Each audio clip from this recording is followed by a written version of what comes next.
Right, it's talk. Now, Information Minister Lai Mohammed said this while briefing State House correspondents after the Federal Executive Council meeting in Abuja.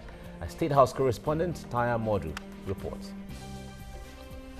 The recent move by the Department of State Security against 7 judges continues to generate controversy amid the polity on the manner, timing and legality. It is a topic the Federal Cabinet is careful about commenting on, but it stands with the Secret Service insisting that proper procedure was followed in the arrest of the judges. Let's remove emotion from facts. 1. Do judges have immunity? The answer is no. Can judges be arrested? The answer is yes. Have judges or serving judges been arrested in Nigeria? The answer is yes. Justice Ikomi was arrested and tried. Magistrate Rauf Gaji was arrested, tried, and convicted. Now, the next question to ask is that what is the proper procedure for arresting anybody or especially judges that will be properly executed search warrant? Was such presented? The answer again is yes. People have tried to model the fact about when do you search, a person's house. The truth of the matter is that under the new criminal justice the criminal justice law, you can search anybody, anywhere, anytime. The Information Minister describes as untenable the argument that the NJC is the only authority that can discipline judges, pointing out that what the judges have been accused of is different from when a judge is accused of professional misconduct. Taya Modu, TVC News, Abuja.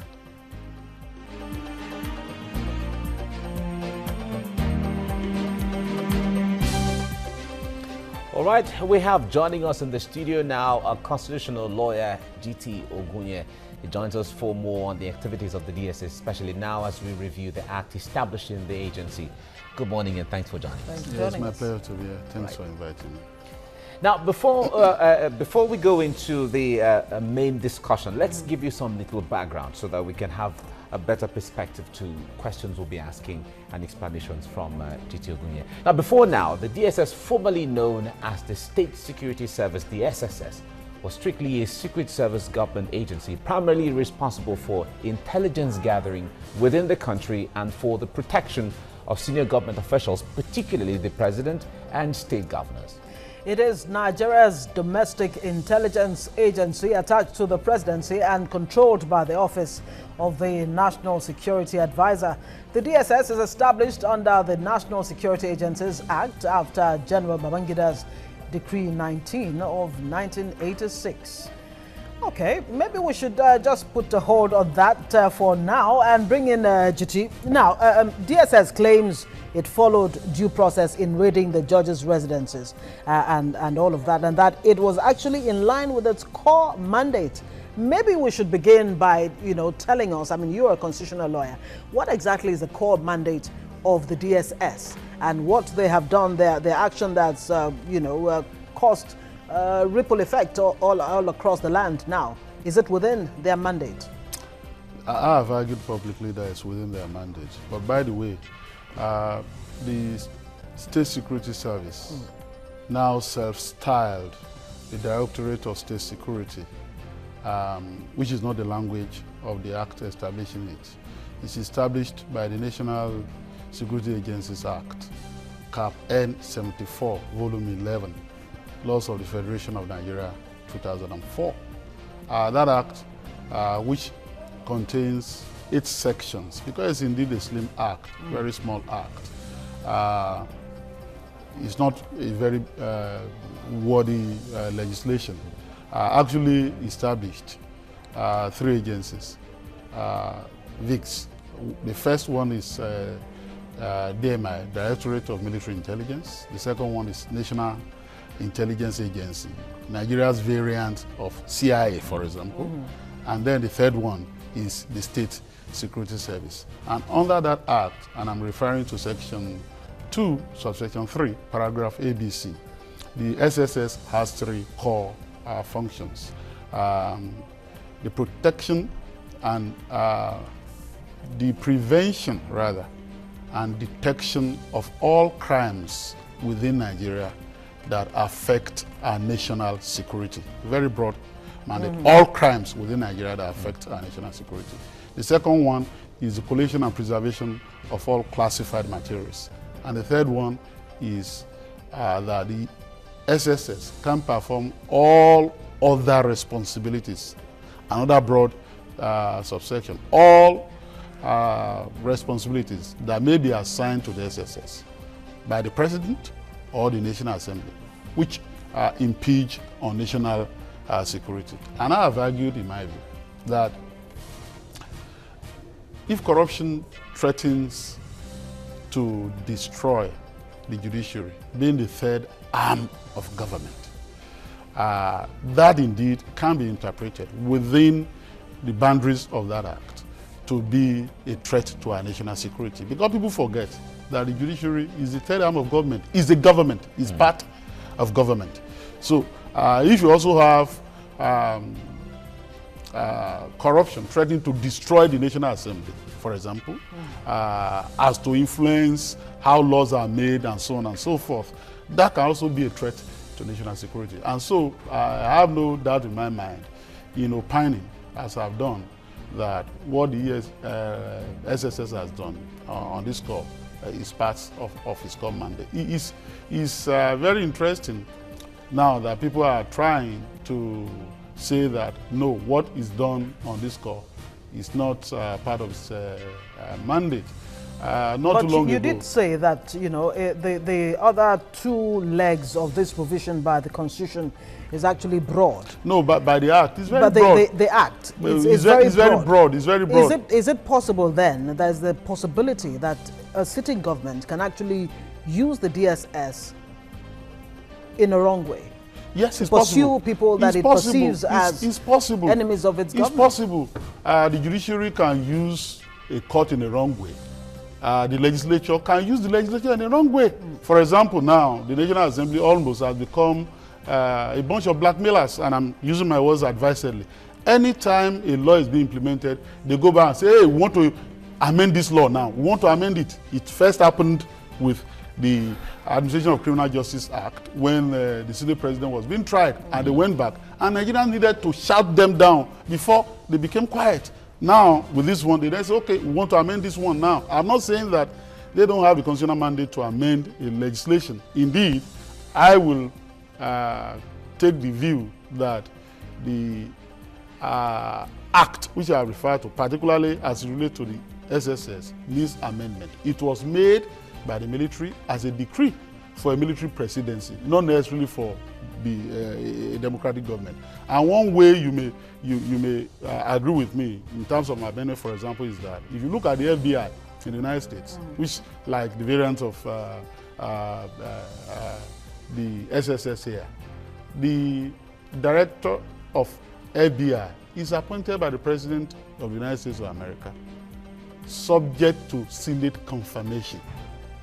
The director of SSS is not so appointed, because at that time, the military head of state was the commander-in-chief of the armed forces and the head of state, and he's a military man. So he didn't need the approval of his Supreme Military Council before appointing his director of SSS. So that can be the area, and you may decide to also narrow the scope by enumerating those items or subjects that SSS should dive into. But interestingly, for those who are now mischievously, in my view, saying that the SSS cannot dabble into this one, only not too long ago, when Mike Ezekome, senior advocate of Nigeria, was unfortunately kidnapped around Edo State, Delta State, by a notorious kidnapping ring.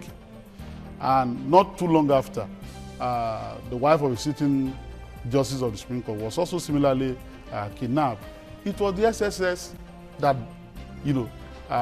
waded in, because the police failed to cripple that ring and arrested the kingpin and brought all of them to Abuja.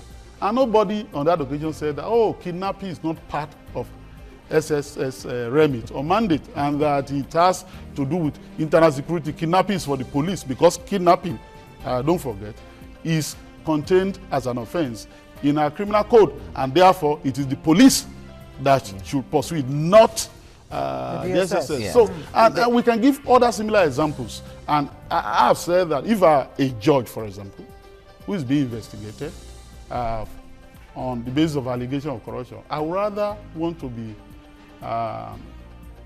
arrested by the SSS than by the police.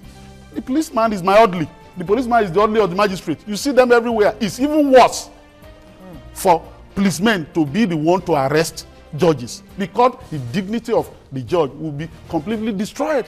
So I can't see the wood from the trees. I don't know what the argument is all about. All right, we've heard even the NBA has come out to argue sometimes, but we've heard reports from other people, even eminent lawyers, who have said that the DSS, since it has to do with issues relating to corruption, perceived corruption, the EFCC would have been the best agency to be responsible for raiding or arresting in that instance. Well, that's also a mischievous argument. Okay.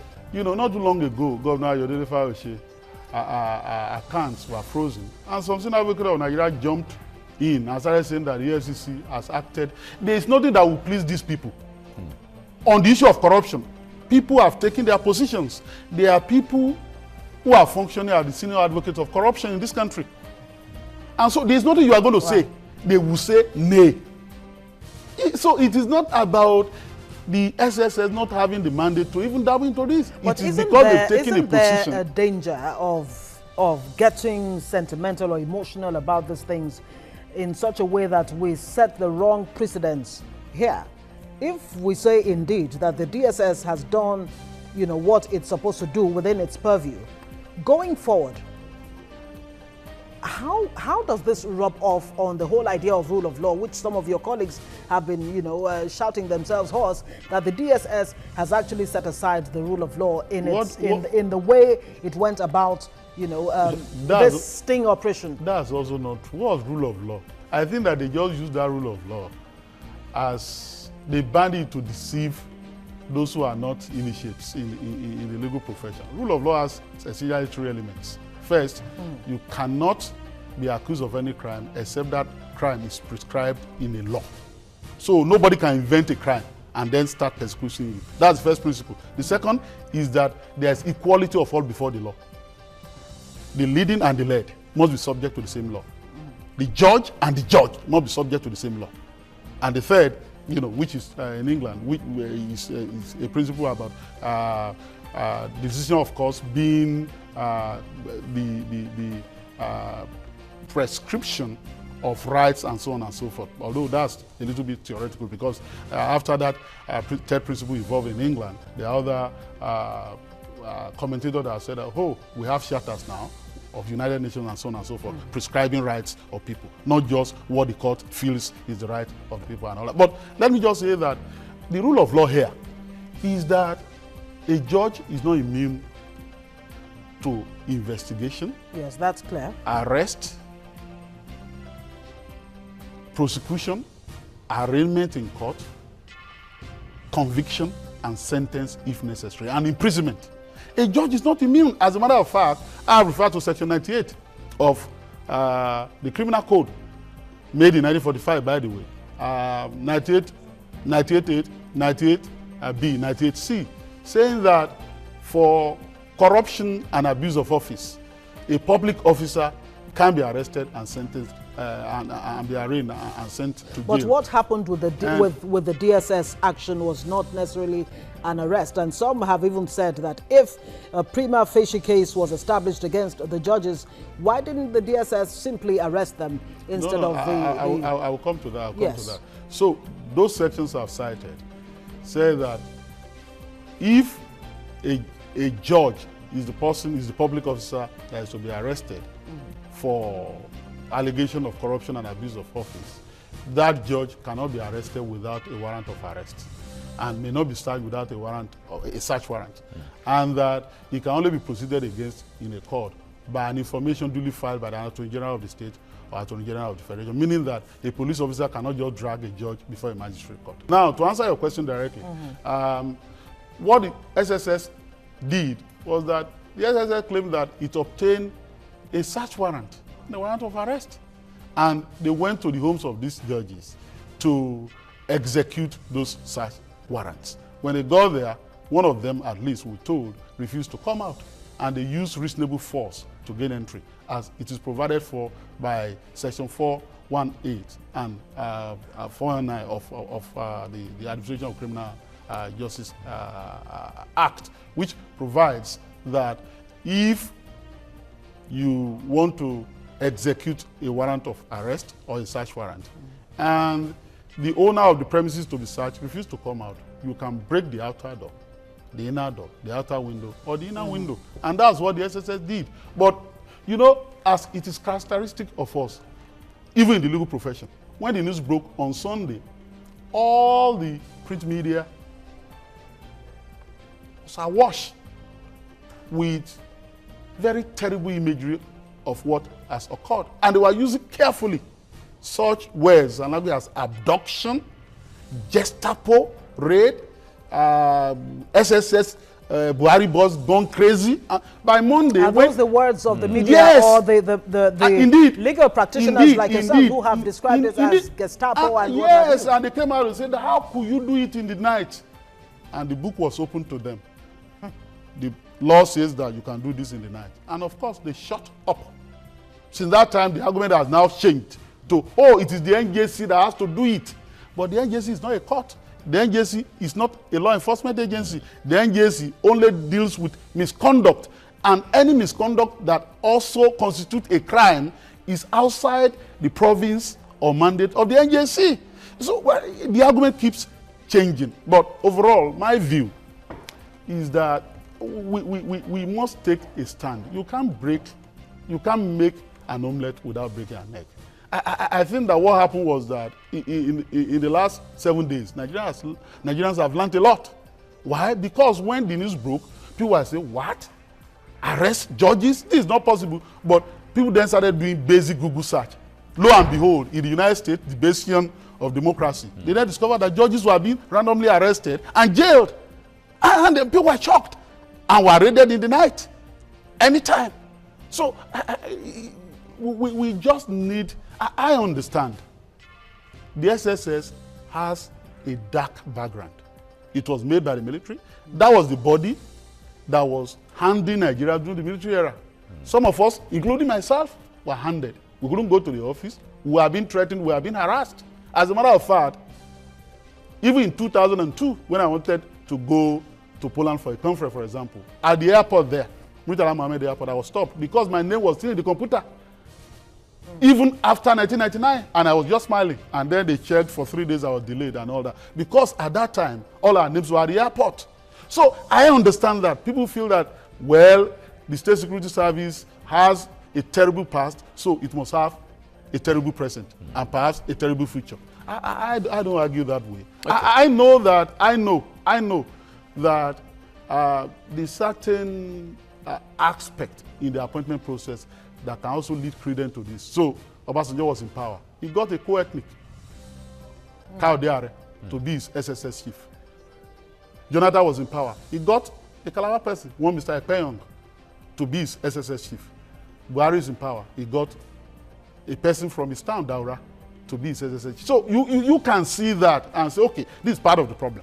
You know, there will be insinuation that, oh, this body is being used by the president to settle scores and all that. I understand all that, but I want to discuss issues of law without, if the law is inadequate, you can say, this is what the law provides, but I disagree with the law. Not for you to say, the law has never provided for anything like that, which some of the lawyers are saying, and which is totally wrong. Okay, we'll come back to this. Let's bring in Foladele to give us an idea of the reaction of Nigeria. Morning, Mike. Good morning, Ngozi. Morning, Mr. Gui. Yeah, all right, Mike, I heard you ask a very interesting question about whether this is something the FCC should have taken up instead of the DSS. And a couple of other people online actually asked that question, but let's see what some people are saying as well. Okay, first one from at Real Lares Annie says, I support DSS and more night raids against hashtag corrupt judges for sanity in Nigeria. We must not allow hashtag legislators to cow DSS. Next one from at Antonio Owabie. He's saying, Nigeria is indeed a funny country. Criminal lawmakers trying to probe DSS for doing what is necessary. Next one from at One Mind Mickey. He's saying, if the FBI could do the same for judges in the USA, why can't DSS do the same in Nigeria? What's a judge without his moral stand? At Demola Deniro is saying, lawyers in Nigeria are excellent at filing frivolous cases, yet not a single one of them has threatened a suit against the DSS. Why is this so? Angel of Mercy is saying, no one should condemn the actions of the DSS for raiding the accused judges. If they are found guilty, then Nigeria is a failed state. And the last one here from at Bishop Mayawa, he's saying DSS is now playing, and this was a quote, DSS is now playing the role of the FCC, and his response to that was, and the Ministry of Justice is playing the role of the NJC. Welcome to a changed Nigeria. That is all from me. I'm sure there's a lot for you to react to there. Of course, there's so much to react to as far as that is concerned. Now, GT, the issue of corruption. Now, corruption being an issue of national security, is this implied or really it is an issue of national security? Make us understand. No. I'm not implying anything. That's my own interpretation, and that's my own understanding. Right. That, look, you know, when you're talking about this kind of corruption in the judiciary, and by the way, let me be very clear. I'm a lawyer, and I agonize that incidents like this taint the judiciary. Unfortunately, and then fortunately, paradoxically, corruption in the judiciary is not systemic or endemic. Okay. It's not as pervasive as people think. They are courageous, corruption-free judges of integrity on the bench. We appear before them, and they're in the majority. You don't know this. Because if you have like 1,500, 1,600 judges in Nigeria, and 50 are found to be corrupt, and the NJC periodically has been showing the way out, have been shoving some of these judges out of the bench in a way that the two other arms of government have not done. Legislature, the executive, you know, talking about self-cleansing. One will still rate the judiciary in comparison to these two as the best of the three. So with what you just said now, is it possible then that, you know, this action could be counterproductive in a way that it makes the generality of the judiciary look bad? No, in the eye of the that's not public? what I've said. That's what, if indeed, for those who think that this will have a lasting dent on the judiciary, I say no. If you have a localized cancerous situation, and that is excised, what do you do? What do you do to the rest of the body? So that's the point. This is an attempt to save the judiciary further. It's not an attempt to destroy it.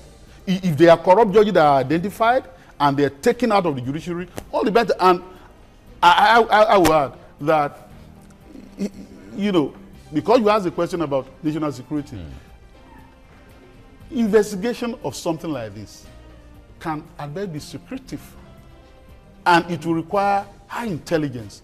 Who gives bribe of 5 billion, 1 billion naira, and go to the market scale and start disclosing? And if you go to a police and write a petition, and the police then invite the judges, as some people are suggesting, my lord, can you please come in 2 weeks' time? We are inviting you through your head judge. Come and answer. They said that dollars is in your house. Is that how you do things? A very curious question, GT. Who signed the warrant of arrest? I don't know. I'm not. SSS says that it has warrant of arrest.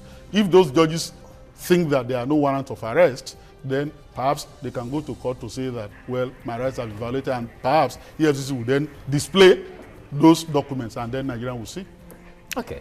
But maybe that this is an opportunity to also review the acts establishing the DSS, so that it specifies some of the rules, so that lawyers or maybe anybody wouldn't have the prerogative to, you know, explore some loopholes here and there. No, let me just say yes, but that will not satisfy these naysayers. Okay. When the ICPC Act came, And the ICPC in that year, went into Ondo State to investigate some people.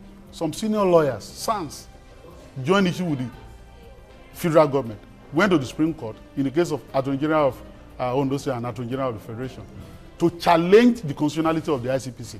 Their contention was that being a federal legislation, it couldn't operate in the state. So EFCC has also been challenged.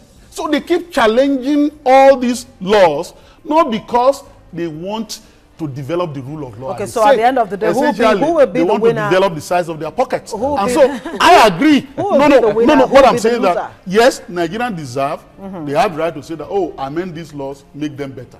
But it's not because these lawyers are saying it. It is because perhaps in the writing, periodically, you need to update and review your law. But the reason why they are saying it is mischievous. It's not altruistic. All right. Who's going to be the better for it? I think that the Nigerian people. Nigerians, okay. Yes, this precedent is very harsh. It's not been said before, but the law does provide for it. All right, GT Ogunye, thank you very much for coming on the program and so giving us much. enlightenment as far as that is concerned. And certainly Fola is standing here with us and she we're ending stays. together. And we're doing our goodbyes together. All right, this is where we come to the end of today's edition of the program. Tomorrow, we'll still be continuing with other issues that affect Nigeria. I am Mike Okwoche. And I am Ngozi Alebu, and this is And I'm Fola Dile Falana. Bye for now. Bye now.